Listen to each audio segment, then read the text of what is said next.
기도하고 찬양하시겠습니다. 하나님 아버지, 오전 예배를 드리고 또한 식사를 통해서 애찬을 나누고 하나님께서에게 명령하신 전도의 사명 감당하고 또 이렇게 오후 예배로 하나님 앞에 섰습니다. 하나님, 저희 예배를 받아주시고 성령님께서 이 시간 함께 하셔서 저희 찬양 속에 또한 함께하여 주옵소서. 하나님 사랑 저희가 흠뻑 받아서 그 사랑 전하고 선포하는 저희들 되게 하여 주옵소서. 예수 그리스도의 이름으로 기도드립니다. 아멘. 그 사랑 얼마나, 우리 함께 찬양하시겠습니다.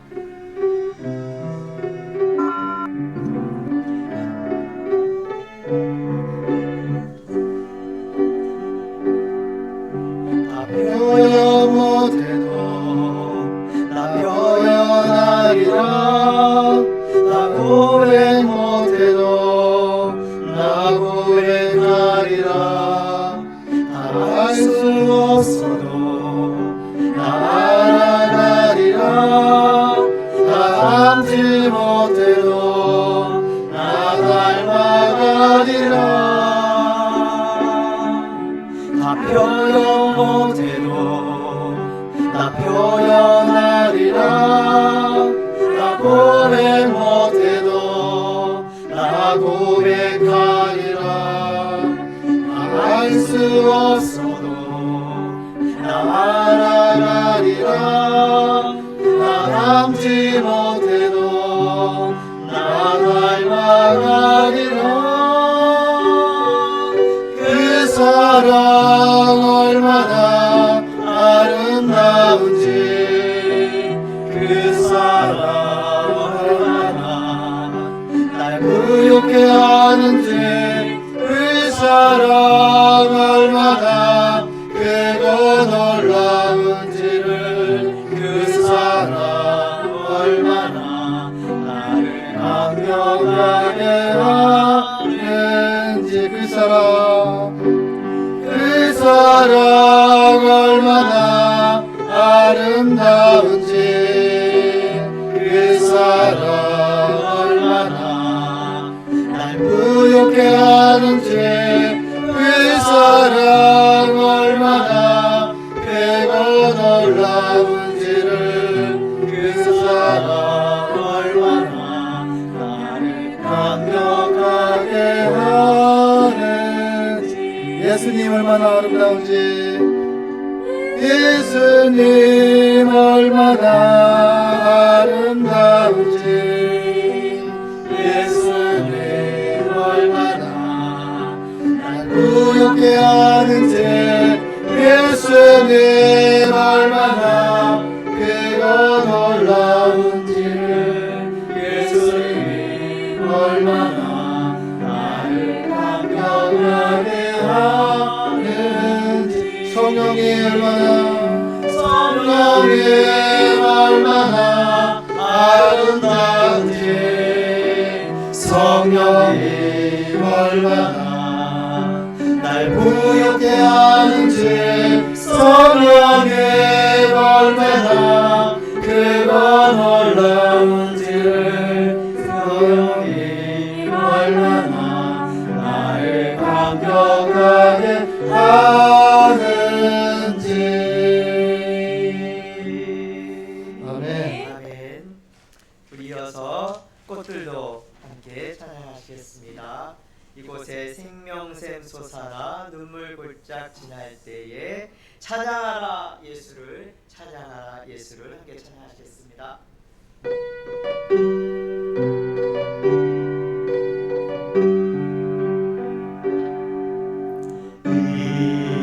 이곳에 생명샘 솟아나 눈물 골짝 지나갈 때 모자란 열매 맺히고 웃음소리 넘쳐나리라. 꽃들도 구름도 바람도 바다도 찬양하라 찬양하라 예수를. 하늘도 울리며 노래해 나의 영혼아. 은혜 주 은혜 주 은혜 주. 그날의 하늘이 그날에 하늘이 열리고 모든 이가 보게 되리라. 마침내 꽃들이 피고 영광의 주가 오시리라. 꽃들도 구름도 바람도 넓은 바다도 찬양하라 찬양하라 예수를. 하늘을 울리며 노래해 나의 영혼아. 은혜 주 은혜 주 은혜 주. 이곳에 처음부터 이곳에 생명샘 솟아나 눈물 골짝 지나갈 때 모자라 열매 맺히고 웃음소리 넘쳐나리라. 꽃들도 구름도 바람도 넓은 바다도 찬양하라 찬양하라 예수를. 하늘을 울리며 노래해 나의 영혼아. 은혜 주 은혜 주 은혜 주. 그날의 하늘이 열리고 그날의 하늘이 열리고 모든 이가 보게 되리라.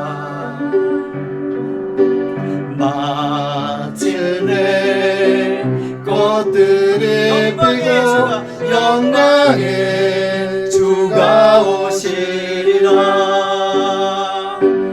꽃들도 구름도 바람도 넓은 바다 의지하라 의지하라 의지하라 예수를. 하늘을 울리며 노래해 나의 영혼아. 은혜 주 은혜 주 은혜 주. 꽃들도 구름도 바람도 넓은 바다도 찬양하라 찬양하라 예수를. 하늘을 울리며 노래해 나의 영혼아. 은혜 주 은혜 주 은혜 주. 아멘. 우리 고백 찬송 주가 보이신 생명의 길 주님과 함께 걸어가겠습니다. 함께 찬양하시겠습니다. 주가 보이신 생명의 길.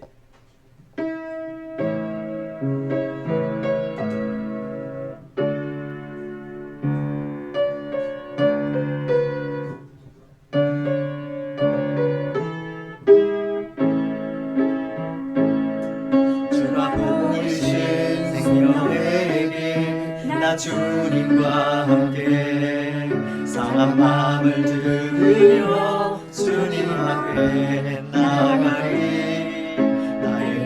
의로움이 되신 주 그 이름 예수 나의 길이 되신 이름 예수 나의 길 오직 그가 하시나니 나를 단련하신 후에 내가 정든 같이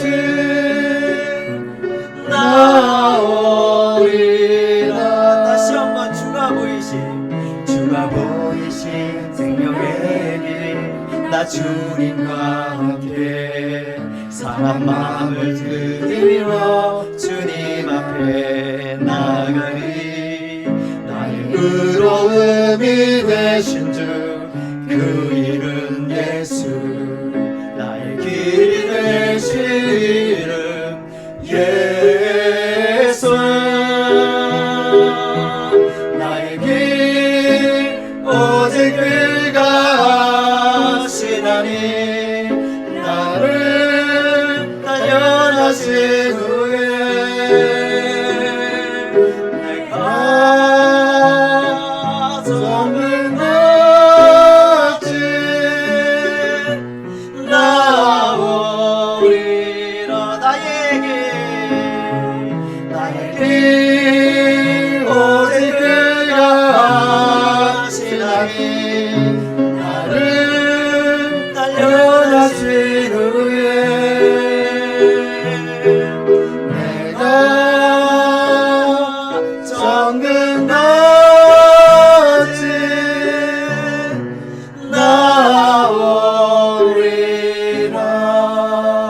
나오리라. 예수님을 생각하며 묵상으로 예배로 나아가겠습니다.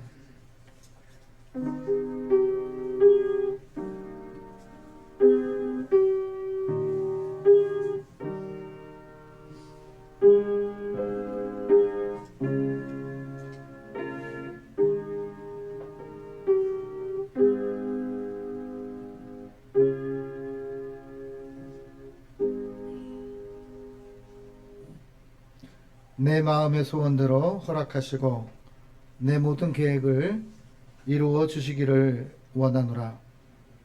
주는 그리스도 살아계신 하나님, 하나님의 기준에 맞는 저희가 될 수 있도록 하나님 인도하여 주시옵소서.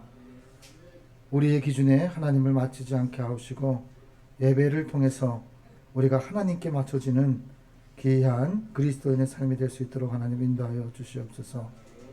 우리 마음 가운데 임재하셔서 우리가 주님의 마음으로 주님의 생각으로 주님의 뜻을 이뤄갈 수 있는 성화된 신앙인들이 되어질 수 있도록 인도하여 주시옵소서. 믿음의 선배님들이 읽어놓은 신앙을 잘 따라가는 귀한 후손들 될 수 있도록 인도하여 주시옵소서. 예배를 통해서 하나님의 살아계심을 임재를 느낄 수 있는 귀한 시간 되게 하옵시고 예배의 시종일관을 주님께 의탁하옵고 예수님의 이름으로 기원하옵나이다. 아멘.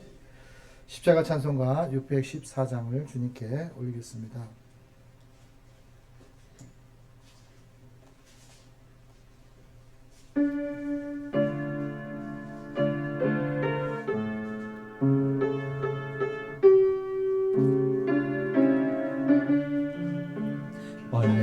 얼마나 아프셨나 못 박힌 그 손가락 죄 없이 십자가에 달리신 주 예수님 하늘도 산과들도 초목들도 다 울고 해조차 빛을 잃고 깜깜하게 되었네.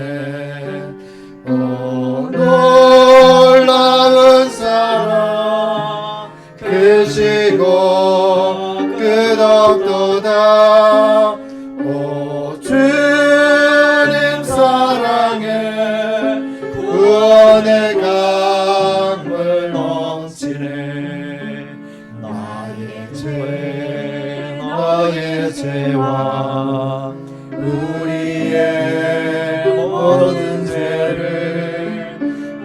모두 다 사하시려 십자가 달리신 주 얼굴과 손과 발에 흐르는 그 귀한 피 골고다 언덕 위를 붉게 물들이셨네. 오 놀라운 사랑 크시고 끝없도다. 오 주님 사랑에 구원의 강물 넘치네. 주님의 십자가의 은혜를 기억하면서 한 주 동안 알고도 짓고 모르고도 지었던 죄들 하나님 앞에 참회의 기도를 올리겠습니다.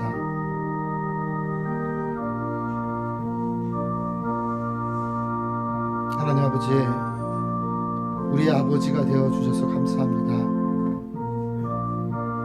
입술로 시인해서 구원에 이르신다고 말씀하셨습니다. 하나님 아버지, 이 시간에 우리가 우리의 반석 되시고 믿음의 대상이 되시고 살아계신 그 하나님 앞에 참여할 수 있는 기회를 허락해 주신 은혜 감사 또 감사드립니다. 하나님, 우리가 죄의 문제를 주님 없이는 해결할 수 없음을 하나님 고백합니다. 하나님, 똑같은 죄를 범하지 않도록 우리를 돌이켜 주옵시고 우리를 새롭게 고쳐 주시옵소서. 하나님, 우리 마음 가운데 임재하셔서 우리가 죄를 죄로 할 수 있도록 우리의 죄가 기억나게 하옵시고 주님 앞에 모든 것을 실토하며 참회의 기도를 올릴 수 있도록 우리의 기억을 되살려 주시옵소서. 하나님, 죄의 문제가 해결됨을 고백합니다. 하나님 아버지, 두려워하며 하나님의 사랑을 느끼며 우리의 경계를 지키며 하나님을 하나님 되게 그리스도인이 그리스도인 되게 살아갈 수 있도록 세상의 노예로 된 모든 것들을 예수로 인해 자유케 하여 주시기를 간절히 소망합니다. 하나님 아버지, 믿음이 없는 자에게는 믿음을 회복할 수 있는 참회의 기도가 되게 하옵소서. 돌같은 마음이 무너지게 하옵시고 하나님 앞에 다시 주님의 음성에 민감해질 수 있는 저희가 되어줄 수 있도록 하나님 인도하여 주시옵소서. 하나님을 필요로 한 하나님의 백성이 되기를 간절히 소망합니다. 이 시간 오셔서 우리가 의지해야 될 대상이 여호와 하나님이심을 잊지 않게 하옵소서. 우리의 한계를 극복할 수 있는 힘의 근원이 되시고 복의 근원이 되신 예수를 바라보게 하여 주시옵소서. 지극히 작은 자를 구원하시기 위해 십자가의 보혈을 흘려주셨습니다. 하나님, 주님의 그 보혈의 피가 헛되지 않도록 저에게 주어진 직분과 저에게 주어진 신앙의 삶들을 돌아보며 주님 앞에 참회의 기도를 올립니다.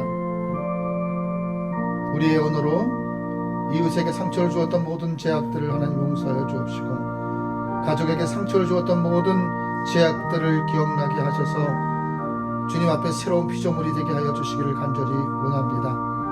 하나님, 소명에서 사명으로 저희를 바꿔주시옵소서. 소명에서 사명으로 저희를 허락하여 주셔서 하나님 보시기에 좋았다고 칭찬듣는 그리스도인이 되게 하여 주시옵소서. 이제부로는 주하게 맞추어 하나님과 나만이 아는 죄를 계속해서 하나님 앞에 기도를 올립니다. 하나님, 감사합니다. 보잘것없는 저를 목회자로 사용해 주신 은혜에 감사를 드립니다. 또한 아버지 하나님의 귀한 아들 딸들을 이곳에 모아서 함께 믿음의 동역자, 예배의 동역자로 삼아 주신 은혜에 감사를 드립니다. 하나님, 어제보다 오늘도 하나님을 사랑하듯이 우리 서울장진 가족들을 더 사랑할 수 있는 목회자가 되게 하여 주시옵소서. 아버지 하나님, 합력해서 하나님의 뜻을 이뤄갈 수 있도록 목회자의 부족한 모든 것들을 하나님께서 치유하여 주시고 죄를 여기는 목회자 되게 하옵시고 하나님을 생각하고 하나님을 두려워할 줄 아는 주의 종의 길이 될 수 있도록 인도하여 주시옵소서. 가정에서나 일터에서나 또 아버지 삶의 자리 속에서 하나님 보시기에 부끄럼 없는 주의 종이 되게 하여 주시옵소서. 하나님께서 말씀하십니다. 너희는 여호와를 만날 만한 때에 찾으라. 가까이 계실 때에 하나님을 부르라. 악인은 그의 길을, 불의한 자는 그의 생각을 버리고 하나님께로 돌아오라. 그리하면 하나님이 긍휼히 여기시리라.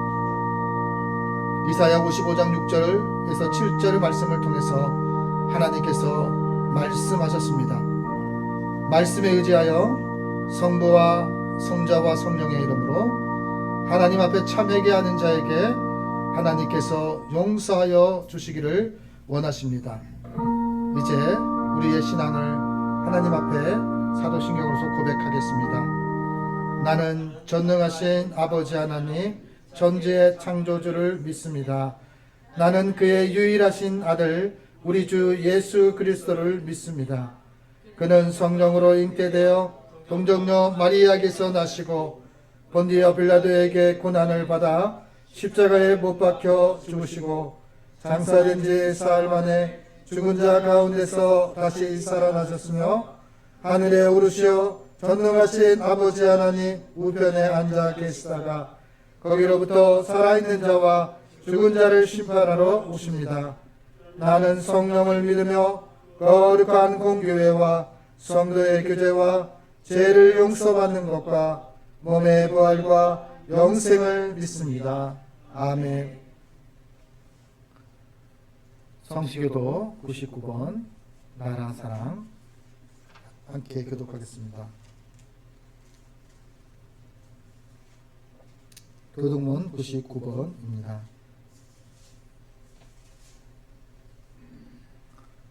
온 땅은 여호와를 두려워하며 세상의 모든 거민들은 그를 경외할지어다. 여호와께서 나라들의 계획을 폐하시며 민족들의 사상을 무효하게 하시도다. 여호와의 계획은 영원히 서고 그의 생각은 대대에 이르리로다. 여호와를 자기 하나님으로 삼은 나라 곧 하나님의 기업으로 선택된 백성은 복이 있도다. 여호와께서 하늘에서 굽어보사 모든 인생을 살피시며 곧 그가 거하시는 곳에서 세상의 모든 거민들을 굽어 살피시는도다. 많은 군대로 구원 얻은 왕이 없으며 용사가 힘이 세어도 스스로 구원하지 못하는도다. 여호와는 그를 경외하는 자 곧 그의 인자하심을 바라는 자를 살피사 그들의 영혼을 사망에서 건지시며 그들이 굶주릴 때에 그들을 살리시는도다. 우리 영혼이 여호와를 바라며 그는 우리의 도움인가 방패시로다. 여호와여 우리가 주께 바라는 대로 주의 인자하심을 우리에게 베푸소서. 아멘. 부활찬송 272장을 주님께 올리겠습니다.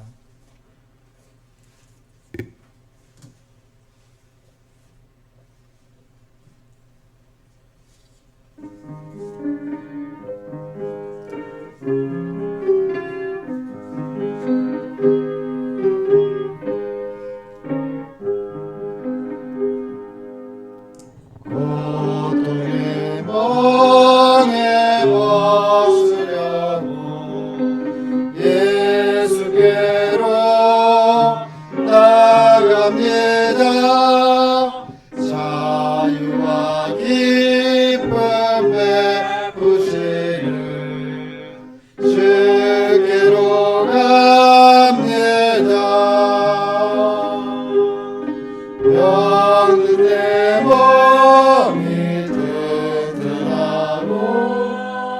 민구가 삶이 의해지며 죄악을 벗어버리려고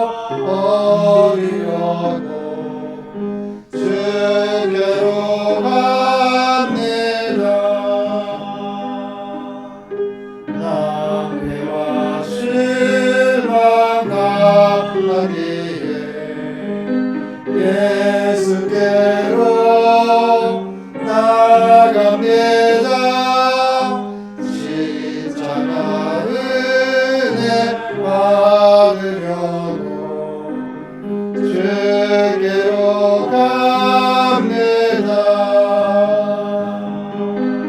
슬프던 마음이 고받고 이생의 풍파 잔잔하며 영광의 찬송 부르려고 주께로 갑니다. 교만한 마음을 내버리고 예수께로 나갑니다. 복 되신 말씀 따르려고 주께로 갑니다. 쓸만한 물고 예수의 크신 사랑과 하늘의 기쁨 맛보려고 주께로 갑니다. 주의 길을 벗어나서 예수께로 나갑니다. 영원한 집을 바라보고 주께로 갑니다. 멸망의 복을 헤어나와 변화의 나라 다다라서 영광의 주를 배우려고 주께로 갑니다.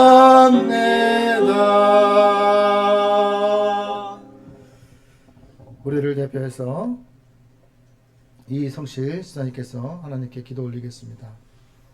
기도하기 전에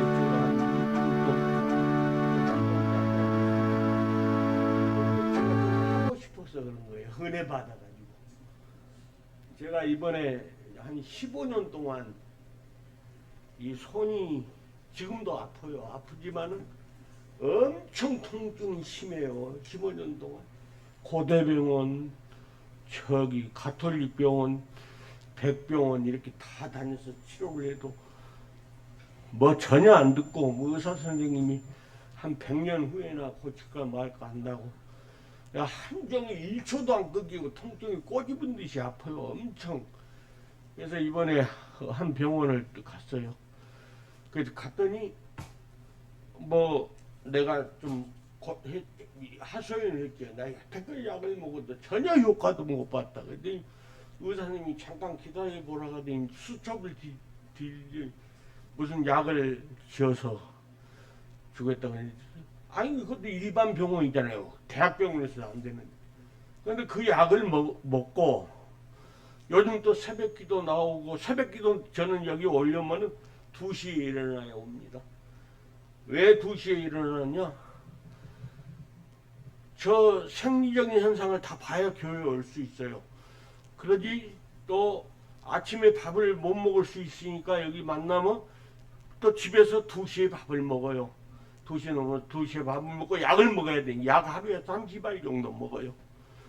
근데 그러니까 제가 나올 수가 없어요. 왜냐면은 왜 이런 얘기를 하냐면 우리 교회가 아직 개척교회니까 금요일날 철야 예배 때 우리 간증하면 좋은데 은혜가 돼서 제가 잠깐 말씀드린 거예요. 그러면 또 머리 감고 저는 밖에 나올 때는 반드시 머리를 감고 나와요. 어떤 일이 있든지 머리 감고 뭐 하다면 2시에 나와도 새벽 5시에 예배를 드려요. 제가 옷 입는데도 시간 오래 걸리죠. 신발 신는데도 오래 걸리죠. 걸음도 잘 못 걷죠. 또 몸은 어떻게 생겼느냐면요, 발하고 손하고는 추워요. 지금 이 시간인데 그 추워요. 여기는 땀이 나요. 그 얼마나 고통스럽겠어요. 여기 심하고. 그런데 이번에 지금 통증이 여기서부터 이렇게 1초도 안 가 정말 소리 지를 정도로 아픈데도 제가 참고 살거든요. 그런데 반 이상이 줄어들었습니다. 그래서 나는 하나님께서 이렇게 새벽도 다니고 또 열심히, 저는 겨울에는 전번에 한번 작년에 죽을 뻔했어요. 왜냐하면 영하 한 10도 됐는데 밖에 모르고 현관문을 열고 나오는데 거기서 얼어붙어버린 거예요. 그냥 이 몸이 그냥 굳어가지고 한 발짝도 못 내. 겨우 어떻게 벽 짚고 집으로 다시 들어갔어요. 나올 수가 없어요. 이게 추우면 굳어버려요. 몸이. 지금도 여기 굳어있잖아요. 이렇게. 이게 완전 여름 더워야 이렇게 펴져요. 이 손가락은 이렇게 겨울에는 됐는데 지금 이렇게 펴지잖아요. 그래서 내가 제가 왜 이런 말을 하냐면 우리 예배에 열심히 참석하고 하나님께 또 기도하면은, 저는 15년 동안 대학병원에 다니면서 이 고통을 좀 벗어나려고 아무리 해도 안 돼서 포기했는데 이번에 고통이 한 반 정도 줄어드니까 얼마나 편해요. 예, 그래서 제가 그냥 이런 얘기를 예배 시간에 내가 시간 뺏겨 하는 것은 잘못됐지만은 타락도 안 먹고 하는 것은 그렇지만 그래도 꼭 하고 싶어서 그냥 잠깐 했습니다. 예, 기도하십시다. 아브라함의 하나님, 이삭의 하나님, 야곱의 하나님 되시며 저희 아버지 감사드립니다. 하나님 앞에 영광 돌립니다. 아버지 하나님, 저희가 이렇게 예배에 참석할 수 있도록 도와주심을 진심으로 감사드립니다. 세상 사람들과 구별시켜서 이 안에 예배당에 모여서 예배할 수 있도록 도와주신 은혜를 진심으로 감사드립니다. 아버지 하나님, 우리는 날마다 교회 나올 때마다 주기도문으로, 또 우리는 주님께서 가르친 주기도문도 하고 신앙도 우리가 고백하지만은 그때만 하고 잃어버릴 때가 많습니다. 아버지 하나님, 용서하여 주시옵시고 진정한 주님이 가르쳐준 기도가 되게 하시고 진정한 신앙의 고백이 되게 도와주시옵소서. 아버지 하나님, 우리 교회를 부흥시켜 주시옵시고 아버지 하나님, 우리 이 교회에 발을 딛는 자마다 아버지 하나님께서 은혜 내려주셔서 육신의 건강함을 허락하여 주시옵시고 믿음이 더할 수 있도록 하나님께서 붙들어 주시옵소서. 성령의 은혜로 교회로 발걸음을 닿게 하여 주시옵소서. 그리하여 함께 예배할 수 있도록 주님 도와주시옵소서. 아버지 하나님, 우리가 교회에 나와서 날마다 기도하고 찬송하고 하나님 앞에 여기서만 영광 돌릴 것이 아니라 밖에 나가서도 하나님 앞에 영광 돌릴 수 있는 삶을 살게 하여 주시옵소서. 아버지 하나님, 우리 날마다 죄를 짓지만은 믿음을 가질 때 죄를 한 가지라도 더 안 지을 수 있도록 노력할 수 있도록 도와주시옵소서. 아버지 하나님, 우리 알게 모르게 지은 죄 용서하여 주시옵소서. 아버지, 이 시간 또한 목사님 단위에 세웠사오니 아버지 하나님 말씀으로 함께하여 주시옵소서. 아버지 하나님 교회 안에 그 공동체에 대해서 2주간 설교를 하는데 아버지 하나님 우리 성도가 서로 교제하게 하여 주시옵시고 선한 일을 할 수 있도록 주님 도와주시옵시고 우리와 교회의 모든 일에 나눌 수 있도록 도와주시옵소서. 자기의 각자의 짐을 아버지 하나님 질 수 있도록 도와주시옵소서. 그리하여 예수의 부활이 우리의 부활이 되고 예수의 천국이 우리의 천국이 될 수 있도록 도와주시옵시고 우리가 믿음으로 준비하여 주님 오실 때 우리 들림 받을 수 있도록 주님 도와주시옵소서. 이 시간에 고봉선 목사님 말씀으로 붙들어 주시옵시고 말씀이 생명의 길로 인도하는 말씀이 되게 하여 주시옵시고 원수 마귀 석탄 마귀 개개에 물리치는 말씀이 되게 하여 주시옵시고 오직 성령의 사람이 될 수 있는 말씀이 되게 하여 주시옵소서. 이 시간에도 하나님께서 저희들의 예배를 받아주실 줄 믿사오고 예수님 이름 받들어 기도 올리옵나이다. 아멘.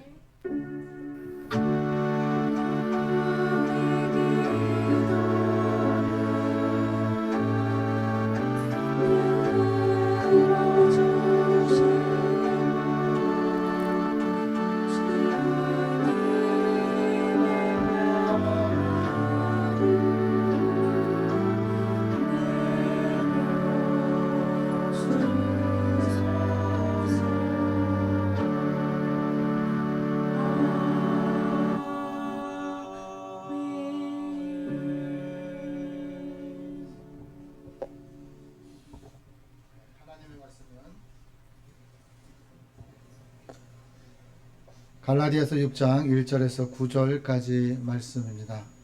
신약성경 309 페이지입니다. 갈라디아서 6장 1절에서 9절 말씀을 이제 봉독합니다. 봉독하실 때 말씀 속에서 하나님의 음성을 들으시기를 바랍니다. 형제들아, 사람이 만일 범죄한 일이 드러나거든 신령한 너희는 온유한 심정으로 그러한 자를 바로잡고 너 자신을 살펴보아 너도 시험을 받을까 두려워하라. 너희가 짐을 서로 지라. 그리하여 그리스도의 법을 성취하라. 만일 누가 아무것도 되지 못하고 된 줄을 생각하면 스스로 속임이라. 각각 자기의 일을 살피라. 그리하면 자랑할 것이 자기에게는 있어도 남에게는 있지 아니하리니 각각 자기의 짐을 질 것이라. 가르침을 받는 자는 말씀을 가르치는 자와 모든 좋은 것을 함께하라. 스스로 속이지 마라. 하나님은 업신여김을 받지 아니하시나니 사람이 무엇을 심든지 그대로 거두리라. 자기의 육체를 위하여 심는 자는 육체로부터 썩어질 것을 거두고 성령을 위하여 심는 자는 성령으로부터 영생을 거두리라. 우리가 선을 행하되 낙심하지 말지니 포기하지 아니하면 때가 이르면 거두리라. 이 말씀은 하나님의 말씀입니다. 미랄찬양대에서 태산을 넘어 헌곡에 가도 하나님 앞에 찬양 올리겠습니다.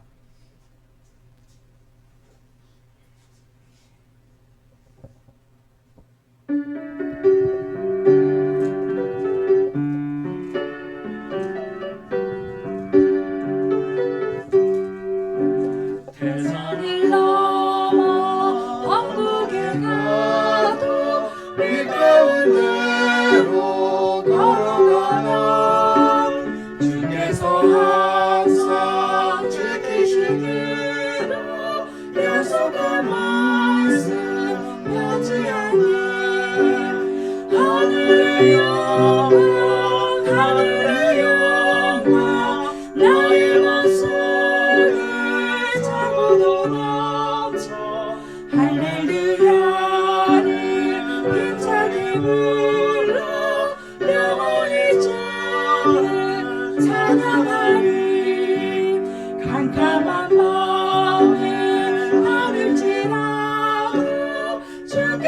나의 길 되시고 나에게 밝은 빛이 되시니 이리로 머리 영영을 하늘의 영광 하늘의 영광 나의 맘속에 차고도 넘쳐 할렐루야를 힘차게 불러 영원히 주를 찬양하리.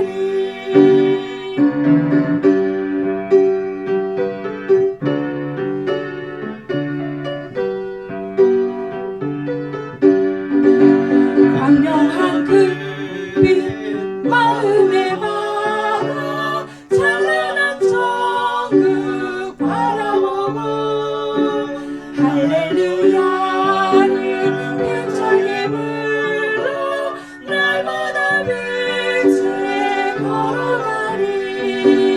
하늘의 영광 하늘의 영광 나의 맘속에 차고도 넘쳐 할렐루야를 힘차게 불러 영원히 주를 찬양하리.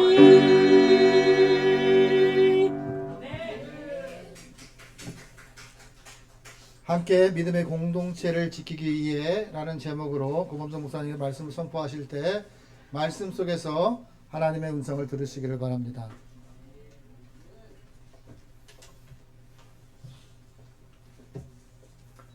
장마가 시작되어서 계속 비가 왔다 갔다 하고 있습니다.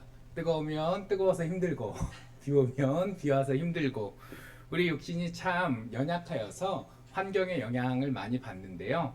그러나 날씨가 어떻든 간에 우리 마음은 하나님께로 향하고 우리의 삶을 굳건히 잘 지켜낼 수 있었으면 좋겠습니다. 그런 굳건한 마음을 가지고 이 세상 잘 버텨낼 수 있는 저와 우리 모두 되기를 먼저 축복합니다. 이제 잠시 하나님 말씀 듣기 위해서 기도하겠습니다. 하나님 감사합니다. 함께 믿음의 공동체를 이루게 하시고 또 이렇게 허락해 주신 예배 처소에서 아름답게 예배드리며 저희가 함께 믿음 생활할 수 있게 해주셨습니다. 그러나 이 힘들고 어려운 세상 가운데서 이 믿음의 공동체를 지키기 위해 여러 가지로 고민하고 노력해야 될 것들이 있사온데 하나님께서 그것들을 위하여서 오늘 말씀 주시니 저희들이 마음을 열고 잘 듣고 또 깨닫고 또 그렇게 살아낼 수 있도록 하여 주시옵소서. 감사드립니다. 이 모든 말씀 예수님 이름으로 기도합니다. 아멘. 예전에 샘물교회라는 교회에서 아프가니스탄으로 선교를 갔다가 어려움을 겪었던 기억들 다 가지고 계실 겁니다. 벌써 10년도 훌쩍 넘은 옛날 일이 되었는데요. 그때 참 한국 사회가 시끄러웠어요. 위험한 나라고 이슬람 국가인데 왜 선교를 가서 이런 어려움을 자초하느냐. 그리고 정부 입장에서는 그래도 우리나라 백성이기 때문에 구해 와야 될 텐데 이 구하는 게 그냥 풀어줘라고 말만 한다고 그쪽에서 해주지는 않을 거잖아요.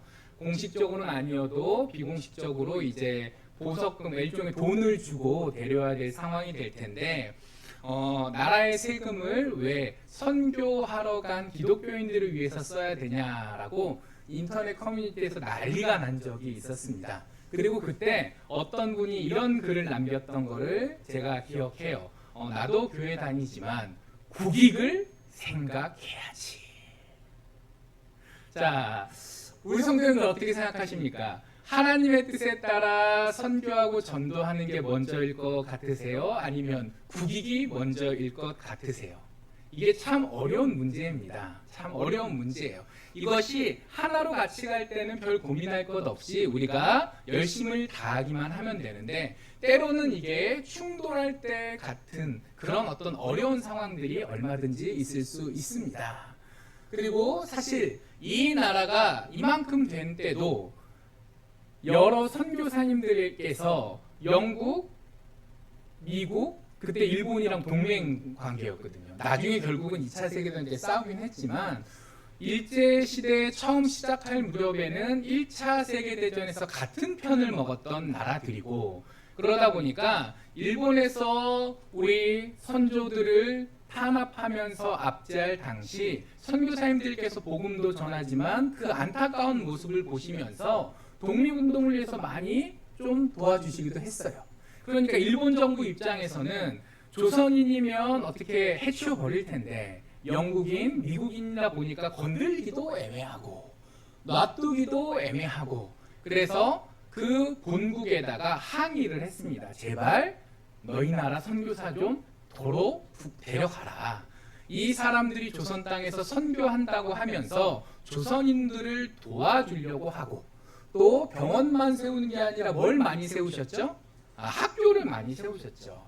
학교에서 공부를 하게 되면 머리가 깨고, 머리가 깨면 식민지 지배를 잘 받아들이겠어요? 이건 아니지라는 생각이 들겠어요. 그러니까 교육을 안 시켰으면 좋겠는데, 사실 해외 선교 가면 교회를 세우는 거, 그리고 또 병원과 학교를 세우는 거는 어떻게 생각하면 세트로 같이 가는 거다 보니까 선교사님들께서 참 많이 학교를 세우기 위해서 노력들 하셨고, 그리고 그 학교들을 통해서 교육이 이루어져 사실 지금의 대한민국이 있게까지 되었습니다. 우리의 역사는 본국의 이익보다 하나님의 뜻을 먼저 생각했던 선교사님들 때문에 요만큼 왔는데, 이제 요만큼 왔던 나라가 신앙인이 아닌 분도 아니고 본인 기독교인이라고 하시는 분이 국익을 위해서 선교를 가면 안 되지라고 얘기를 하는 모습을 보면서 이게 참 씁쓸하다. 한 사람의 목회자 입장에서, 또 그때는 이제 신학생이었는데 좀 그랬던 기억이 납니다. 이 나라가 있기에 교회가 있고, 그래서 우리가 함께 모여서 예배드릴 수 있습니다.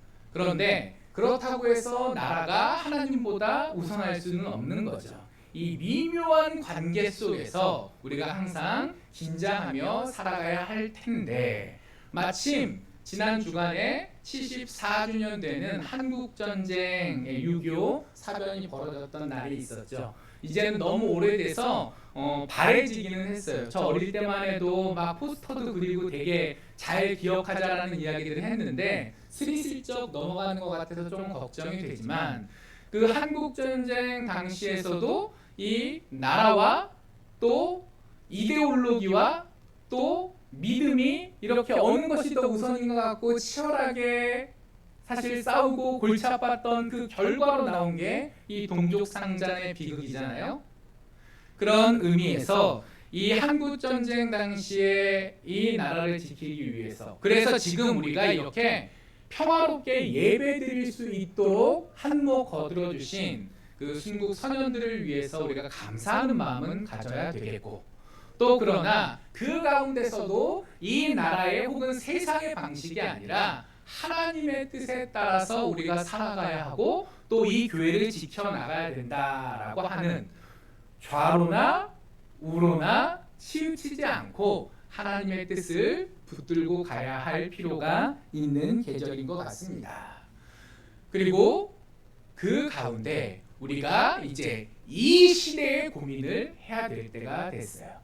지난 시간에도 갈라디아서 본문 말씀을 통해서 말씀을 전했었습니다. 그때 기억나시는지 모르겠는데, 요즘 우리나라가 선진국이 되다 보니까 소위 말하는 선진국병에 걸린 것 같다라는 말씀을 드렸었어요. 기억나시나요?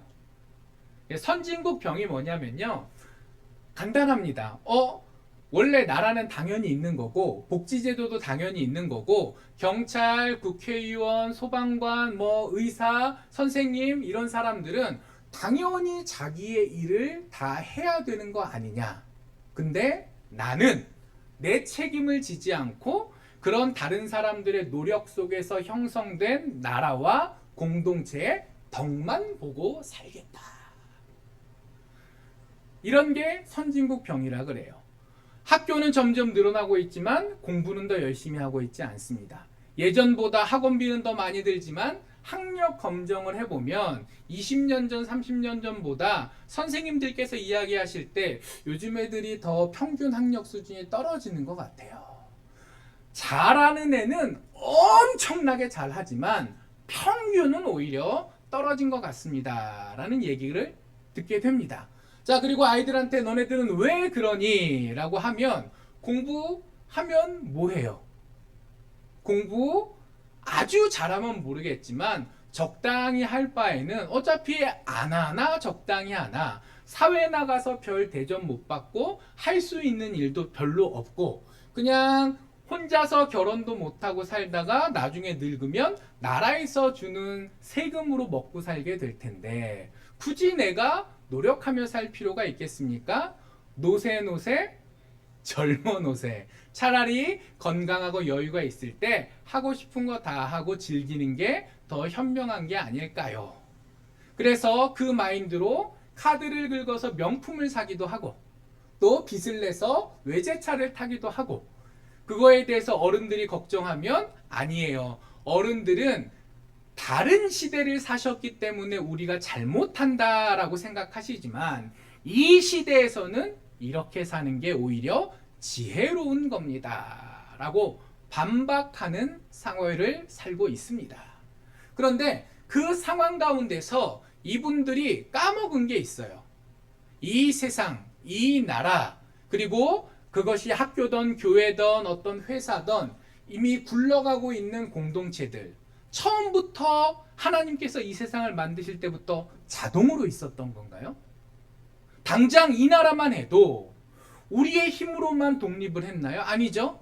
우리 이 민족의 힘은 부족하여서 옆 나라의 강제 침략을 당해 식민지가 되었지만 우리 선조들이 고민하고 기도하고 노력하기도 했고 또 하나님께서 이 역사의 수레바퀴를 돌리셔서 많은 나라들을 통해 일본이 2차 세계대전에서 패전하게 하시면서 이 나라의 독립을 주신 거잖아요.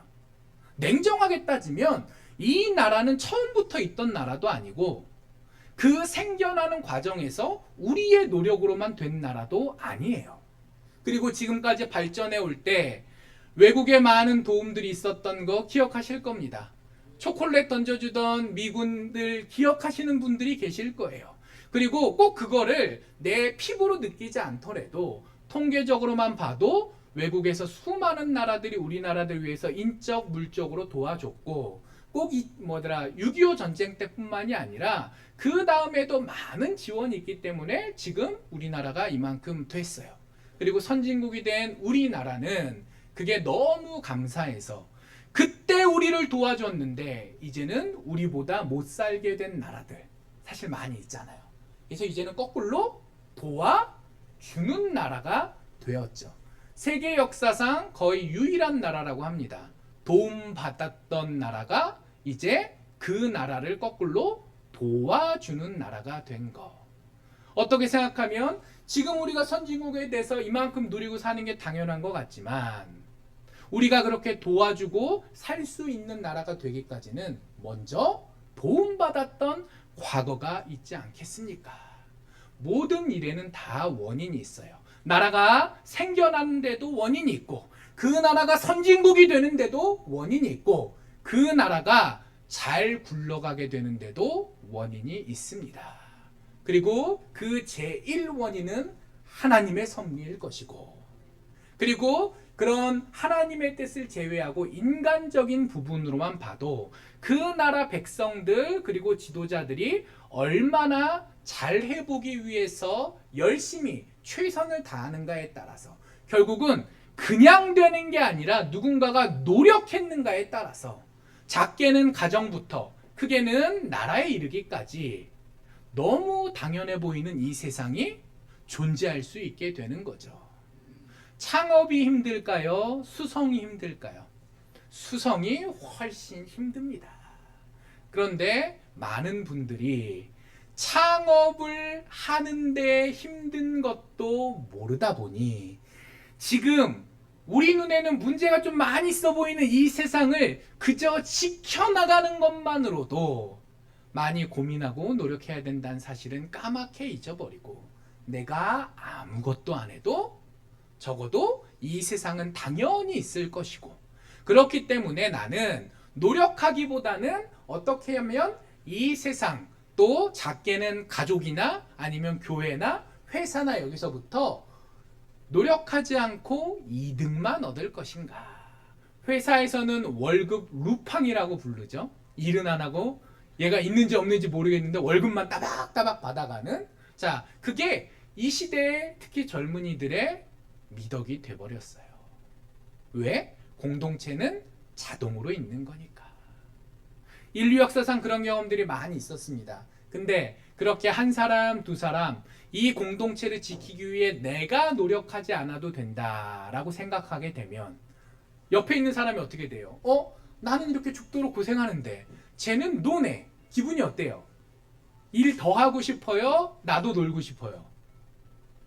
그렇게 해서 스물 세월이 지나갈수록 이 공동체를 유지하기 위해서 고민하고 노력하는 사람들은 줄어드는 경향이 있고, 그러다 결국 나라도 망하고 여러 공동체들이 무너지면서 우리가 역사책에서 볼 수 있는 난세가 시작됩니다. 그리고 그때서야 정신 차리죠. 성경에도 사사기를 보면 그런 경우들이 많이 있죠.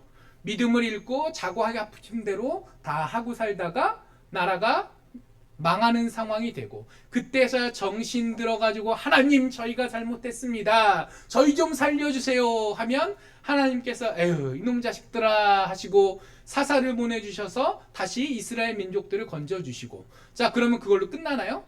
아니죠. 또 한 세대 혹은 두 세대 정도 시간이 지나고 나면 다시 그 고난을 직접 겪었던 세대는 이 나라가 유지되는 거가 당연한 거가 아니구나. 하나님께서 지켜주셔야 되고 우리가 노력해야 되는구나 라는 걸 뼈저리게 경험했기 때문에 그래도 노력하고 또 후손들을 가르치죠. 야 너네들 정신 똑바로 차려야 된다. 우리 때는 못 그래가지고 이 난리를 겪었으니까 내 아들 내 손자는 절대 그러지 말아라 가르치지만, 원래 촛불에 대부분의 아이들은 손을 한번 넣어봐야 이게 뜨거운 거구나 라는 걸 알게 돼요. 아주 똑똑한 애들만 불에 손을 넣어보지 않고도 뜨거우니까 손 넣으면 안 되겠다라는 걸 알게 되는 거지. 열의 아홉은 어리석은 존재가 사람이기 때문에 직접 자기가 당하지 않고 아빠가 잔소리해요. 할아버지가 옛날 이야기처럼 들려줘요. 마음에 와 닿겠어요? 안 닿겠어요? 그래서 잠깐은 괜찮은데 한 세대 두 세대 정도 가면 또 나사들이 다 풀려가지고 같은 일들이 반복되지 않습니까? 그게 인간의 한계예요. 오히려 어려울 때는 뭐라도 해야겠다라는 생각이 팍팍 듭니다. 안 그러면 죽겠으니까. 그런데 이렇게 어느 정도 안정되고 자리가 잡힌 것 같으면 이것을 감사하기보다는 왜 더 되지 않느냐고 불평하기가 쉬워져요. 이 교회를, 이 나라를, 나의 가정을, 무언가를 지키기 위해서 노력하기보다는 아무것도 하지 않고 다른 사람이 해주기를 기대하게 됩니다. 그리고 혹시 뭐가 잘 안 돌아가면 내가 열심히 하지 않아서라고 회개하고 다시 각성하기보다는 저 사람 탓이야, 저 사람 탓이야, 저 사람 탓이야, 남 탓만 하다가 시간을 보내버리는 경우가 많죠. 그리고 제가 말씀드린 이런, 다 지금 표정들 어두우세요. 별로 좋은 느낌 아니니까. 자, 이런 인생의 부정적인 모습들이 지금 이 시대에 솔직히 많이 보이고 있습니다. 그래서 하나님께서는 갈라디아서 6장 말씀을 통해서 이 시대가 점점 어려워져 가고 있다라고 말씀하셨어요. 그러나 지난 시간 9절을 우리가 함께 상고하면서 또 어떻게 얘기하셨죠? 그렇지만 그 가운데서도 선한 일은 계속해야 된다. 그리고 그 선한 일이란 내가 생각할 때 나한테 이득이 되는 게 선한 일일까요? 세상 사람들은 그렇게 생각하겠지만 우리 믿는 자의 입장에서 선한 일이란 하나님의 뜻에 합당한 일이 선한 일이겠죠. 때로는 귀찮을 수 있습니다. 때로는 나한테 손해일 수 있습니다. 때로는 짜증날 수도 있습니다. 하지만 하나님께서 그럼에도 불구하고 선한 일을 하라 라고 명령을 하셨어요.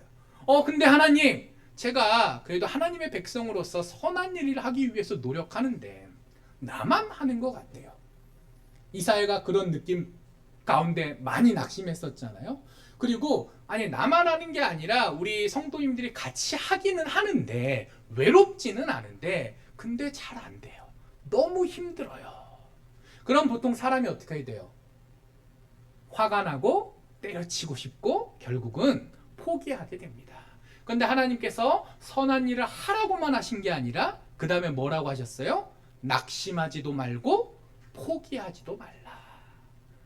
그리고 그 이유는 결국은 이 공동체를 지켜나가는 것은 우리가 해야 될 일이기도 하지만 혹여 우리의 능력이 부족하더라도 이 세상의 도전이 거대할지라도 하나님께서 함께 하시고 하나님께서 이루어 주실 것이기 때문에 나를 믿는다면 끝까지 싸울 수 없겠고 사람을 믿어도 끝까지 싸울 수 없겠지만 하나님을 믿고 선한 일을 낙심하지 말고 포기하지 말고 끝까지 해라.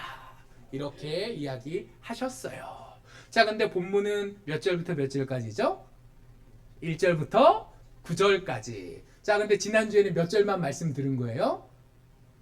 9절만 들으신 셈이에요. 자, 그래서 이제 결론이 9절인데 그러면 구체적으로 어떤 것들을 우리가 해야 되나? 포기하지 말고 낙심하지 말아야 된다는 큰 원칙은 알았는데 그러면 구체적으로 무엇을 고민하고 해야 될지 하나님께서 1절부터 8절까지를 통해서 말씀 주시는데 그것들도 우리가 조금은 이제 성경을 깊이 들어가는 거니까 어려우실 수도 있겠지만 집중해서 한번 들어볼 수 있었으면 좋겠습니다.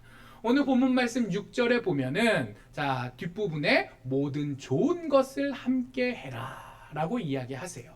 이게 선한 일 중에 하나인 거예요. 사람은 좋은 거는 내가 가져가려고 그러고 어렵고 나쁜 거는 남을 주려고 하는 경향이 있습니다. 인정하세요? 사람은 누구나 다 이기적이에요. 저부터 시작해서 이 자리에 앉아있는 우리 다른 목사님들 또 여러 성도님들 어쩔 수 없습니다. 정도 차이는 있지만 인간은 태어날 때부터 자기중심적이요 이기적이에요. 그래서 갓난에 딱 태어나요. 배가 고프면 어떡하죠? 웁니다. 응가를 싸면 어떡하죠? 웁니다. 그래서 한국전쟁 이제 74주년이니까 그때 얘기를 잠깐 하면 한강다리가 폭파돼서 이제 밤에 북한군 그 경비를 뿌리치고 몰래 배를 타고 한강을 건너야 되는데 갓난에 품고 있는 애 엄마도 있을 거잖아요. 근데 애가 그 상황에도 자기가 배고프니까 어떻게 해요? 울어요. 야밤에 몰래 도강하고 있는데 애가 울기 시작합니다. 그래서 애 엄마가 어떻게 해야 돼요? 이 상태로는 그 배가 북한군한테 발견이 될 거고 그러면 다 죽는 거잖아요. 애 입을 틀어 막아요. 못 울게. 그럼 애가 안 울까요? 더 울까요? 처음에는 배가 고파서 울기 시작했는데 이제는 엄마가 우쭈쭈 해줘야 되는데 그리고 밥을 줘야 되는데 오히려 내 입을 틀어 막으니까 애가 짜증까지 날 거 아니에요? 더 크게 울어 제낍니다. 그럼 엄마는 어떻게 해야 돼요? 더 강하게 애 입을 틀어 막아야 되죠. 그러다가 아이가 그만 숨이 막혀 죽는 일도 실제 역사 기록에 보면 있었다는 거예요. 어른이었으면 하다못해 한 5살쯤 된 애였으면 지금 상황이 이렇게 엄중한데 울까요? 안 울까요? 안 울죠. 울면 큰일 나는 건 내 목숨도 위험하다는 거니까. 근데 갓난아기는 어떻습니까? 그런 건 난 모르겠고 지금 내가 배가 고프면 엄마의 상황이 어떻던 심지어는 내 목숨이 어떻게 되던 난 그건 모르겠고 일단 배가 고프면 울어 제껴요. 안 그런 아이 있나요? 배고픈데 안 우는 아이 있나요? 자, 원래 사람은 그렇게 태어났어요. 내가 급하면 내 사정부터 호소하기 마련이지 지금 다른 사람 상황 따위는 고려하지 않습니다. 저희 애도 태어났는데 엄청 안 자는 애였어요. 지금도 잘 안 잡니다. 그래서 키가 안 커가지고 지금 걱정인데 애가 잘 와가지고 땅에만 딱 내려놓으면 바로 등에 무슨 스위치가 있는지 바로 일어나면서 울어 제껴요.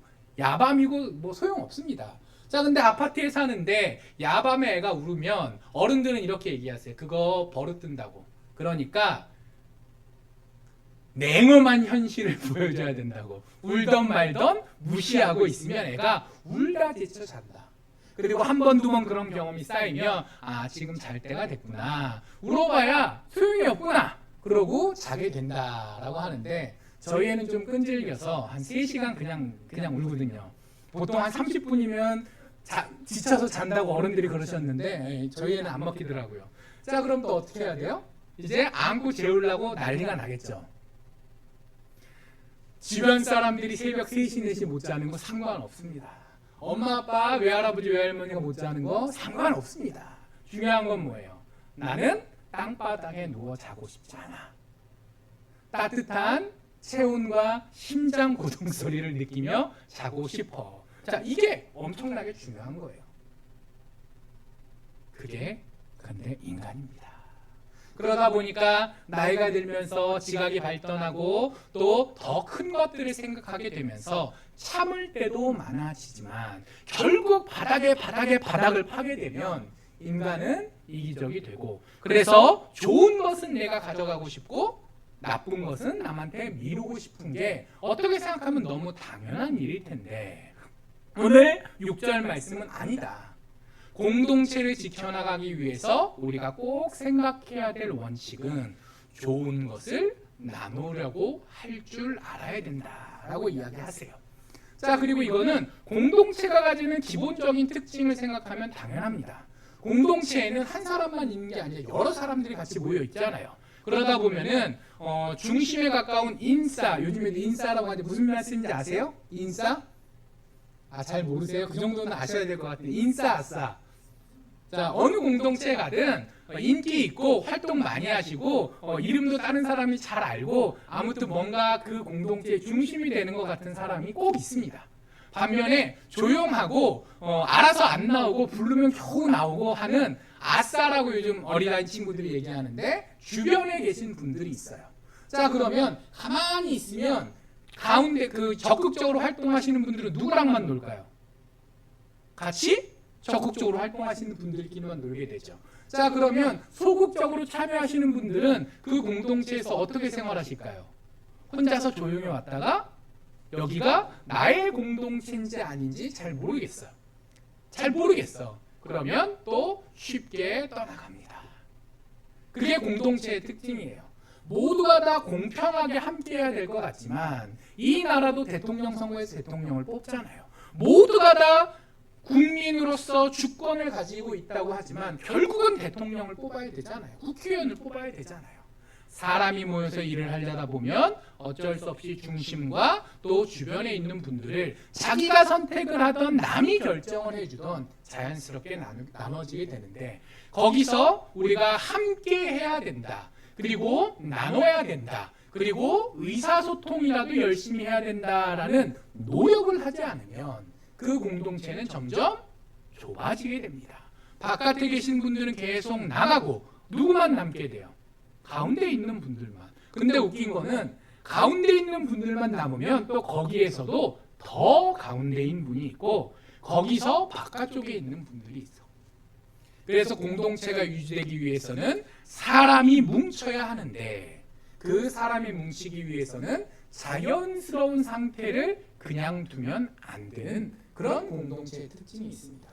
또 공동체는 수평적으로도 확장되어야 하겠지만 대를 이어갈 필요도 있잖아요. 가족. 요즘은 대에 있는 거 별로 중요하게 생각 안 해요. 옛날에는 어땠어요? 그놈의 아들 하나. 그놈의 아들 하나. 저희 아버지께서도 그 어머니께서 좀 아이를 오래 못 가셔가지고 그 하나님께 기도하셨대. 아직 신학교 가시기 전에 집사님인데 아들 하나만. 근데 잘 안 생겨. 그래가지고 아들 주시면 하나님께 드리겠습니다라고 하고 저를 세브란스 병원에서 딱 나신 거예요. 그러니까 어릴 때부터 그런 일이 있으니까 너는 신학교 가라라는 얘기를 들어서 제가 참 진절머리 쳤던 기억이 있어요. 그거는 아버지가 하나님이 하는 약속인데 왜 나한테? 근데 결국은 이렇게 되었습니다. 결국은 무서운 거예요, 서원이라는 게. 자, 근데 아무튼 그렇게 대대대하면서 남아선호사상이 있을 만큼 가족만 생각해봐도 그 가족이라는 공동체를 시간적으로 계속 미래로 내려보내는 게 중요하잖아요. 교회도 마찬가지잖아요. 나라도 마찬가지잖아요. 그리고 뭐 이익으로 뭉쳐있는 회사는 아닌가요? 올 한 해만 장사하고 10년 후에는 회사 망해도 괜찮아요? 아니죠. 밑으로 내려가는 것이 필요한데, 그럼 자연스럽게 지금 무언가를 더 알고 있고 지금 뭔가를 열심히 하고 있는 분이 어린 사람들 혹은 신입으로 들어온 분들을 가르쳐야 돼요, 안 가르쳐야 돼요? 가르쳐야만 공동체가 유지될 수 있어요. 다 자동으로 되는 게 없습니다. 다 누군가는 해야 될 일을 해야 그 공동체가 발전 이전에 일단 유지라도 되는 거예요. 그리고 그런 상황에서 가르쳐 주는데 그런 분들이 있어요. 일하는데 정말 중요한 건 안 가르쳐 주고 쓸데없는 것만 인수인계해 주는 직장 상사가 있을까요, 없을까요? 있습니다. 왜? 젊은 애가 들어와서 얘가 나보다 일을 더 잘하면 내 자리가 위협받잖아. 그러니까 애가 일을 잘하게 하는 거는 회사 입장에서 이득이지만 나한테는 손해야. 그러면 우리 성도님들, 보통 사람들이 나라 혹은 국가 뭐 이런 그 더 큰 공동체 이득이 나의 손해야. 사람은 어느 쪽을 선택할 것 같으세요? 나이가 손해를 보더라도 나라가 잘 되는 길 선택할 것 같으세요? 나라가 손해를 보더라도 내가 이득이 되는 길을 선택할 것 같으세요? 보통은 그렇습니다. 구한말에 수많은 민족 반역자들이 있죠. 근데 곰곰이 생각해 보면 대부분 그분들은 아주 똑똑한 분들이었어요. 그분들이 어떻게 판이 돌아가고 있는지 모르는 소시민이 아니었어요. 정부 고위 관료였고 명문가였고 힘도 있고 유학도 갔다 온 분들이 대부분이거든요. 근데 이분들이 왜 어떻게 판단한 거예요? 상황이 어렵다. 나라를 지키는 것조차 쉽지 않겠다. 그러면 누구는 그러니까 이 악물고 나라를 지켜야겠다라고 생각하시고 자동으로 안 되는 상황이 됐으니까. 반면에 누구는 어차피 망할 나라인데 내가 내 인생 내 가문을 걸고 나라를 지키려다가 같이 망하면 어떡하지? 내가 충신은 못 될 것 같지만 그래도 좋은 아빠라도 돼야겠다 라고 생각을 하는 거예요. 그리고 그 좋은 머리로 이제 탈출 전략을 모색하는 거죠. 근데 그게 잘못한 거지만 대부분의 인간은 그렇게 생각하게 되어 있습니다. 자, 그러다 보니까 믿음의 대를 이어가는 거, 우리 교회로만 생각해봐도 무언가를 선히 가르쳐주고 또 지도하고 이끌고 세워줘야 될 텐데 이게 당연한 게 아닐 수도 있더라라는 거예요. 그래서 하나님께서 얘기하시는 거예요. 말로만 사랑한다고 얘기하지 마라. 말로만 우리 교회로 오라고 얘기하지 마라. 말로만 다음 세대를 위한다고 교육을 해야 된다고 이야기하지 마라. 내가 가진 좋은 것을 기꺼이 내놓고 나눌 수 있는 그러한 진정한 교제까지 필요하다. 그것이 누구에게는 물질일 수도 있고 어떤 경우에서는 정보일 수도 있고 또 어떤 경험에서는 뭐 경험이나 뭐 다른 그 종류는 참 다양할 수 있겠지만 내가 생각할 때 이것이 나의 장점이요 내가 가진 힘이며 내가 이 공동체 내에서 뭔가 중심이 될 수 있는 자원이라고 하는 것부터 오히려 내려놓을 수 있는 그런 결단이 우리에게 필요하다라고 말씀하시는 거예요. 자, 처음에 모든 좋은 것을 함께하라. 아니라고 하실 분 계십니까? 맞지요. 교회 안에서 좋은 걸 우리가 함께 나누며 진정한 교제를 해야지. 근데 생각보다는 그 진정한 교제라는 게 조금은 우리에게 어려운 겁니다. 자, 그리고 또 1절부터 5절까지 이런 얘기도 하세요. 짐을 져라. 처음에 2절에는 서로가 서로의 짐을 지라라고 얘기하시고요. 뒷부분에는 내 짐은 누가 지라고요? 내가 지라고요. 뭐가 좀 이상하지 않으세요? 앞에 2절에는 서로의 짐을 지내니까 고범성 목사의 짐은 우리 안우현 목사님이 지시고 안우현 목사님의 짐은 고범성 목사가 지는 게 그게 서로의 짐을 지는 거잖아요. 근데 뒷부분에는 자기 짐은 자기가 알아서 져라 라고 얘기를 하세요. 자, 그래서 이게 좀 헷갈리실 수 있는데 여기서 우리나라 말로 짐이라고 번역된 단어가 원래 히브리어에는 좀 다른 단어예요. 비슷한 짐이라는 뜻을 갖고 있지만 바로스라고 발음이 되는 2절의 짐은 엄청 크고 무거운 짐입니다. 혼자 들 수 있어요, 없어요? 큰 짐 들 수 있어요, 없어요? 못 들어요.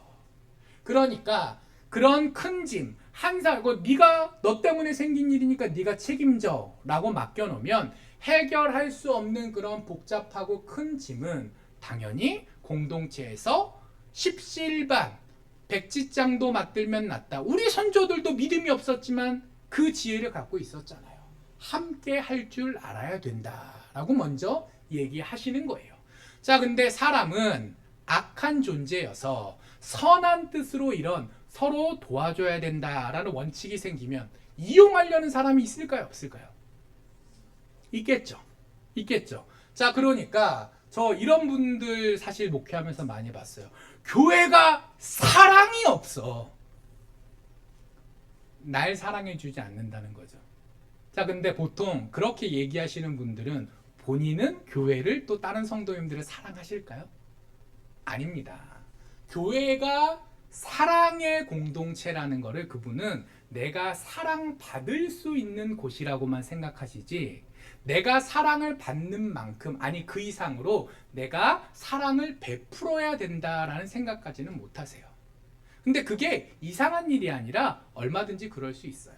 그래서 세상에도 호의가 계속되면 권리인 줄 안다라는 얘기가 있고, 그렇기 때문에 직장인들 사이에서는 신입이 들어오면은 친절하게 가르쳐 줄 필요가 없다. 가르쳐 주면 당연한 걸로 알고, 그리고 안 가르쳐 줘도 지 맘대로 하고, 어차피 가르쳐 줘도 소용없고 안 가르쳐 줘도 소용없으니까 왜 골치 아프게 가르쳐 주냐. 그 선배들이 나쁜 사람이어서가 아니라 처음에는 잘 가르쳐 주려고 몇 번 노력했는데 그 결과가 가르쳐 주나 안 가르쳐 주나 나한테는 좋아지는 거 하나도 없고, 심지어는 열심히 가르쳐 줘도 고마워하기보다는 뭐라고 그럴까요? 꼰대가 갑질한다고 얘기하는데 내가 욕먹어가면서 왜 수고할 필요가 있겠어요? 가르쳐 주는 것도 일입니다. 내 시간과 에너지를 드리는 거예요. 자녀들 키워보실 때, 혼내실 때 혼나는 자녀가 더 힘들까요? 혼내는 부모님이 더 힘들까요? 애 입장에서는 회초리 맞으면서 내가 더 힘들게, 나만 힘들다고 생각하겠지만 사실은 그렇지 않습니다. 혼내는 부모님이 더 생각해야 돼요. 내가 지금 화가 나서 애를 혼낸다는 핑계로 그냥 때리고 있는 건지부터 고민을 해야 되고, 애가 엇나가지 않게 어느 만큼 혼을 내야 되는지도 고민을 해야 되고, 내가 애한테 말을 하는데 논리적으로 뭔가 실수가 있어서 애가 대들던 그렇지 않던 속으로 뭐야 엄마는 맨날 이러면서 나한테만 이러라 그래 라고 하는 거를 두려워할 줄 알아야 하기 때문에 또 자기 반성도 해야 되고 고민도 해야 됩니다. 안 그러면 제대로 된 육아가 안 되잖아요. 그만큼 가르치는 거가 어떻게 생각하면 배우는 것보다 더 힘들고 어려울 수도 있는 일인데, 이 세상에서는 가르치려고 하지 말아라. 왜? 배우려고 하지 않을 테니까. 그리고 그런 것들이 교회 공동체 내에서도 계속되는 거죠. 해야 될 거는 안 하겠다고 하고, 그리고 무거운 짐을 교회에서 함께 공동체에서 함께 져줘야 된다 그러니까 그러면 내 짐은 당연히 당신이 져줘야 되는 거 아닌가요? 라고 하는 부작용들이 나타나게 돼 있습니다. 그래서 성경은 그런 우리의 연약함을 알기 때문에 덧붙이세요. 근데 자기 짐은 누가 지라고요?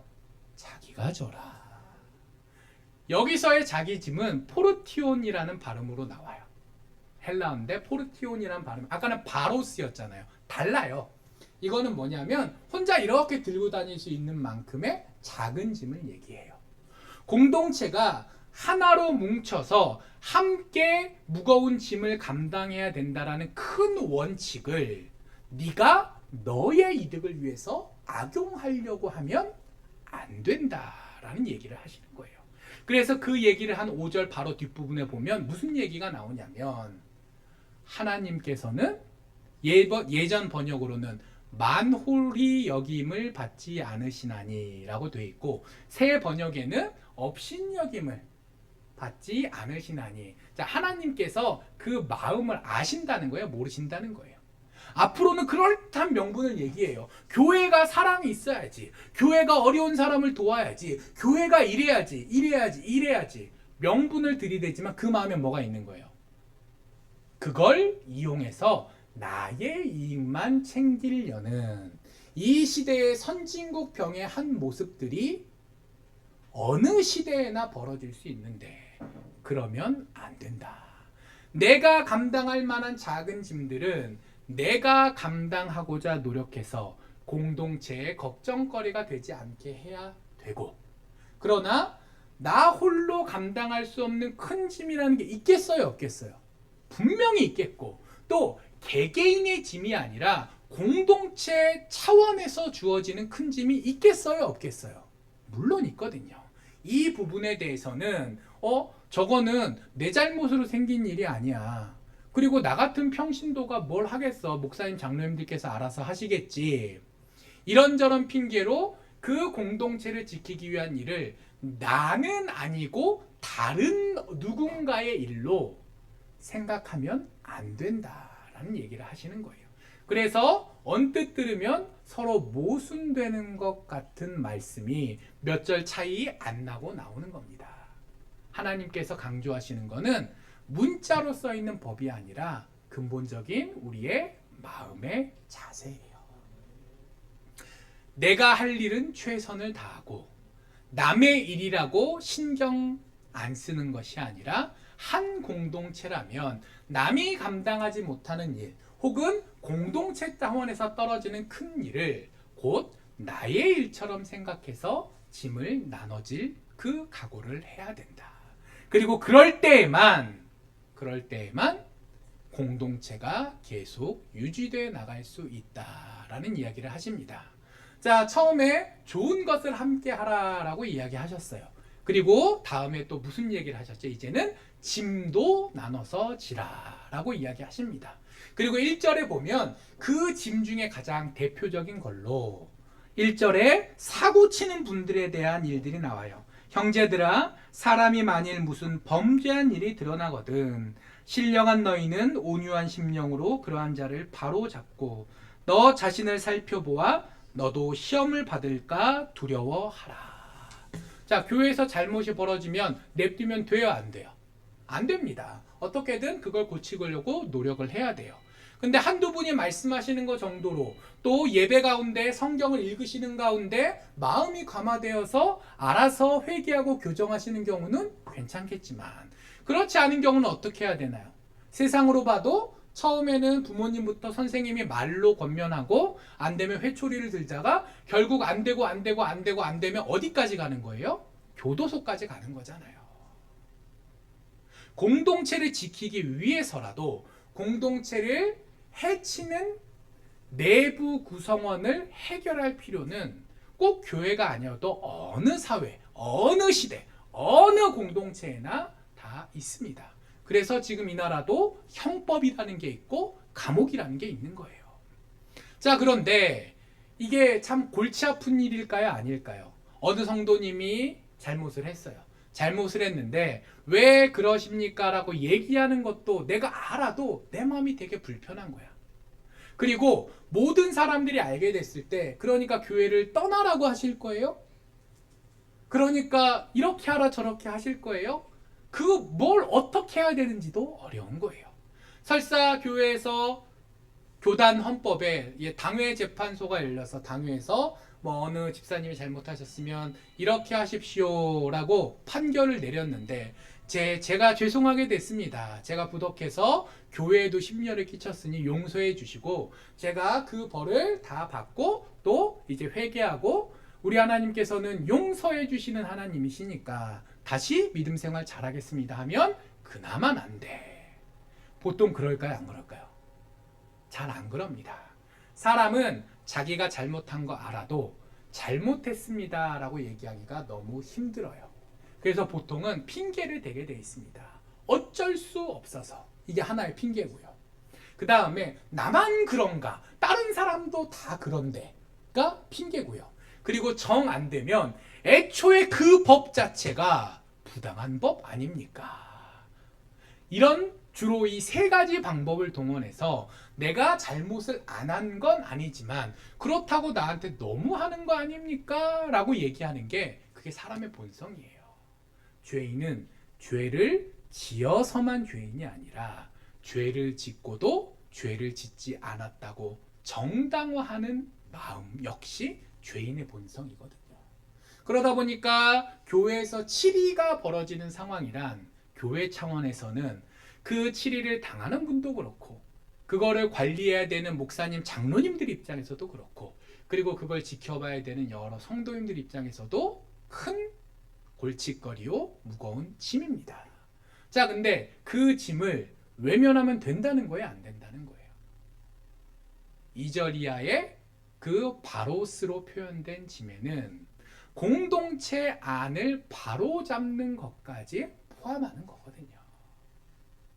불편한 얘기지만 차라리 바깥이랑 싸우는 게 쉽지 안을 정돈하는 게 훨씬 힘든데 그것까지도 우리가 감당해야 될 짐이다 라고 이야기하십니다.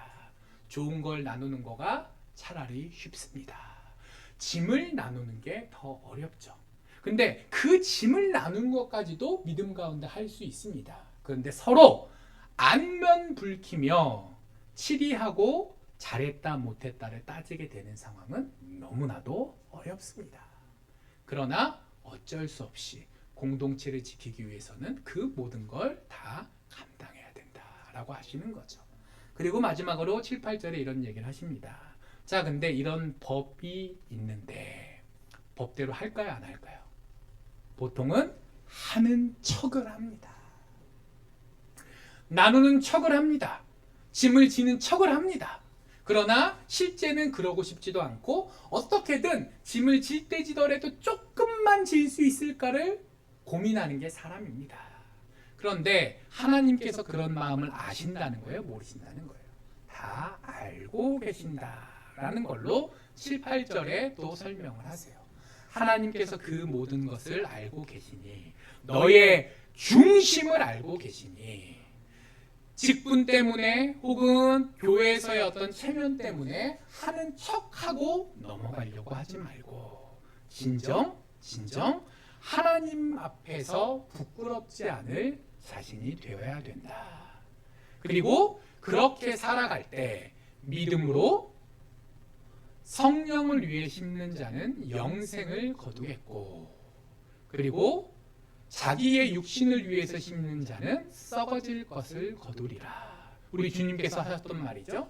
결국은 지금 내가 어떤 마음을 가지고 어떤 행동을 하는가에 따라서 공동체가 어려워지거나 굳건해지는가도 영향을 받겠지만 마지막 그날에 내가 하나님 앞에서 우리 주님께서 심판하실 때 어떤 평가를 받게 될지까지도 결정될 것이니 말로만 믿는다 하면서 또 교회를 위해서 내가 기도하고 헌신하고 애쓴다 하면서 실제로는 나를 위해 살고자 하지 말아라. 주님께서도 친히 얘기하셨죠. 말세의 심판정에 주여 주여 하는 자마다 내가 다 아는 사람이라고 하지 않겠다. 너 누구니? 라고 내가 하는 경우가 분명히 있을 것이다. 이 엄중한 말씀을 오늘 이 갈라디아서를 통해서 바울 사도를 통해서 다시 한번 풀어주시는 거예요. 말씀을 맺도록 하겠습니다. 자, 우리 성도님들 얼굴이 날씨만큼 어두워요. 원래 서신서가 어둡습니다. 왜냐하면 뭘 우리가 어떻게 해야 될지에 대한 말씀이 많거든요. 특히 로마서 갈라디아서는 더합니다. 약간 신약 성경의 레위기 같은 약간 율법서 같은 느낌이 강하거든요. 하지만 우리가 듣기 편한 말씀도 있고 또 우리에게 위로가 되는 말씀도 하나님의 말씀이지만 그러나 우리에게 약이 되는 말씀 쓰더라도 필요한 말씀도 하나님의 말씀임을 기억할 수 있었으면 좋겠습니다. 9절 말씀처럼 이 시대가 어렵기 때문에 어려울수록 선한 일을 계속할 수 있는 우리가 되기를 축복합니다. 낙심하지 않고 포기하지 않는 우리가 되기를 축복합니다. 그리고 그런 마음 속에서 구체적으로 나의 욕심을 내려놓고 좋은 것은 나눌 수 있고 짐은 기꺼이 나눠질 수 있으며 그리고 그 가운데 하나님께서 나를 바라보고 계심을 기억하며 늘 믿음 가운데 충실히 살아낼 수 있는 우리 모두 되기를 간절히 축복합니다. 기도하겠습니다. 하나님 감사합니다. 저희들은 부족하고 어리석어서 우리의 이득을 위해서 살고자 합니다.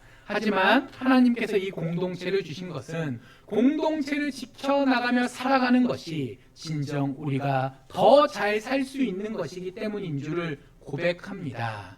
어렵습니다. 또 저희는 연약합니다. 그러나 하나님 오늘 말씀하시고 가르쳐 주신 것처럼 이 교회부터 잘 지켜나가고자 하는 저희들이 되게 하여 주시옵시고, 말로만이 아니라 정말 전심으로 삶 가운데 노력할 수 있도록 도와주시옵소서. 또한 하나님께서 약속하신 것처럼 잘 되지 않고 어려워 낙심될지라도 하나님께서 책임져 주신다고 하셨사오니 그 놀라운 은혜까지도 저희들이 직접 경험하게 하여 주시옵소서. 그래야 주실 줄 믿사오며 예수님 이름으로 기도합니다. 아멘.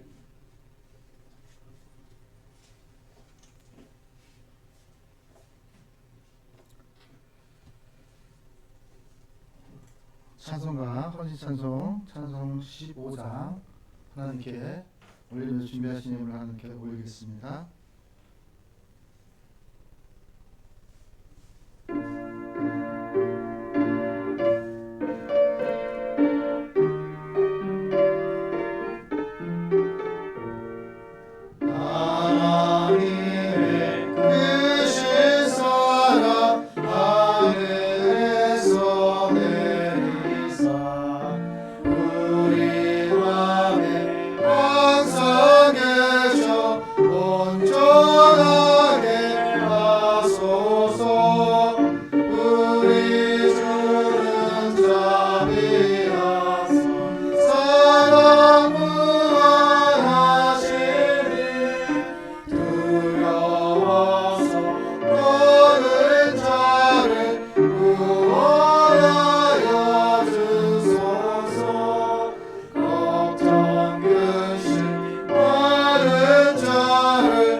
강력하여 경배하게 하소서.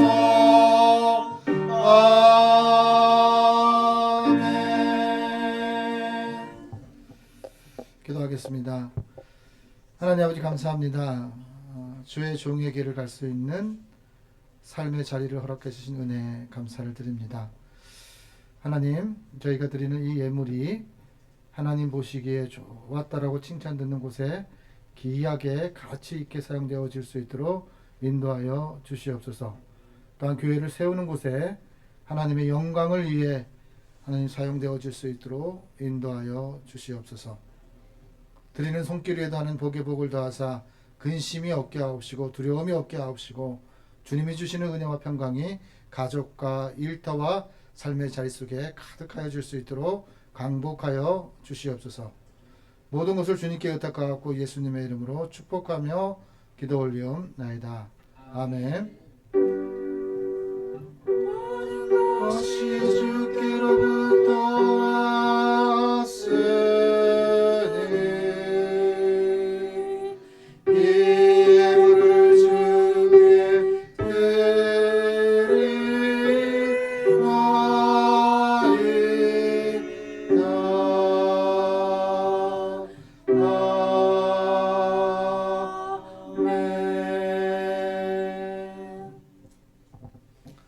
서울장신교회 소식을 우리 최윤정 목사님께서 전하겠습니다.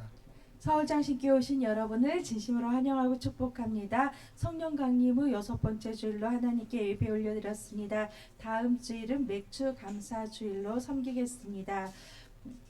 학생부 헬라어 영어 예배 18번째 드려주고 있습니다. 새벽 예배 오전 5시, 화요일에서 금요일 시편 강해 진행되고 있습니다. 실시간 새벽 예배 유튜브 채널 서울장신교를 살리자 들어오시면 가능합니다. 오늘도 우리 생명줄 전도 전교인이 함께 힘써서 전도용품 포장하고 또 차전도 하고 신설동 오고 그래서 전도하였습니다.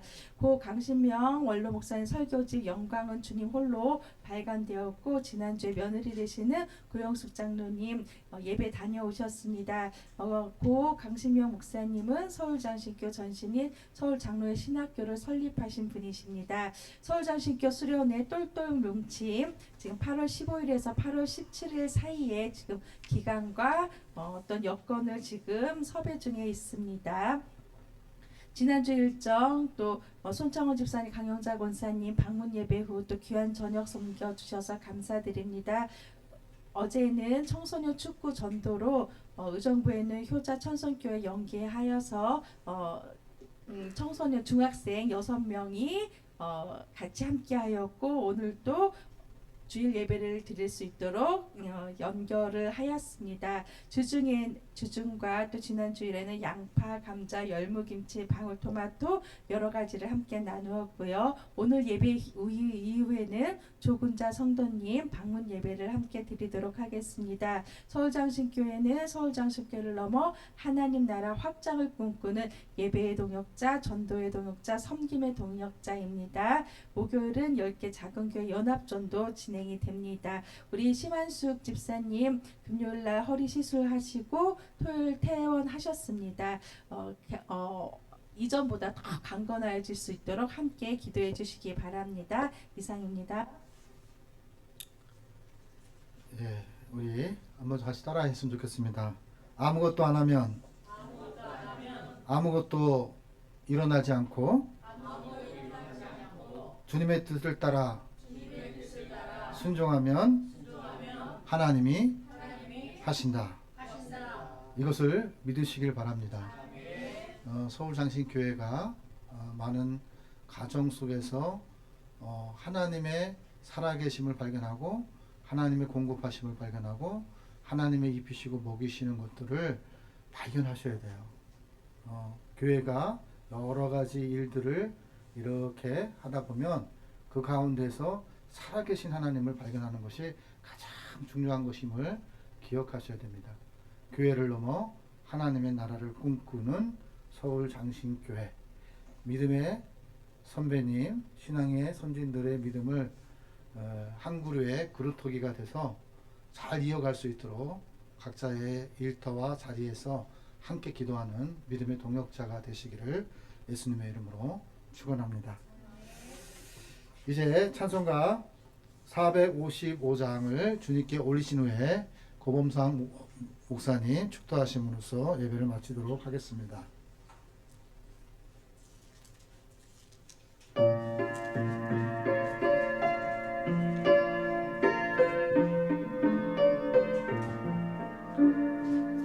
주님의 마음을 본받는 자, 그 맘에 평강이 찾아오고 험악한 세상을 이기리니 하늘로부터 임함이로다. 주님의 마음을 본받아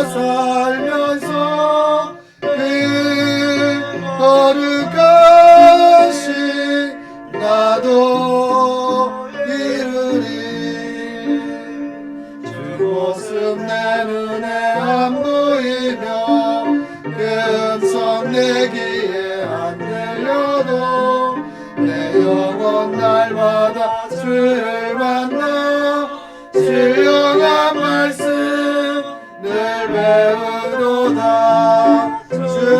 주님의 마음을 본받아 살면서 그 거룩하신 나도 이루리.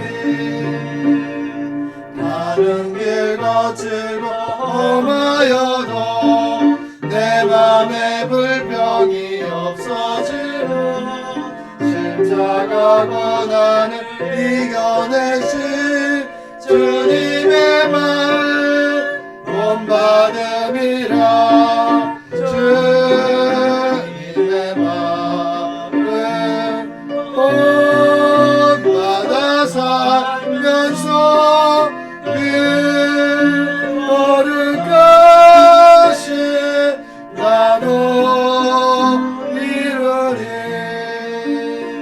주 예수 세상에 다시 오세 그날의 무성도 변화하여 주님의 빛나는 그 영상을 다 함께 보며 주 찬양하리. 주님의 마음을 본받아 살면서 그 거룩하신 나도 이루리.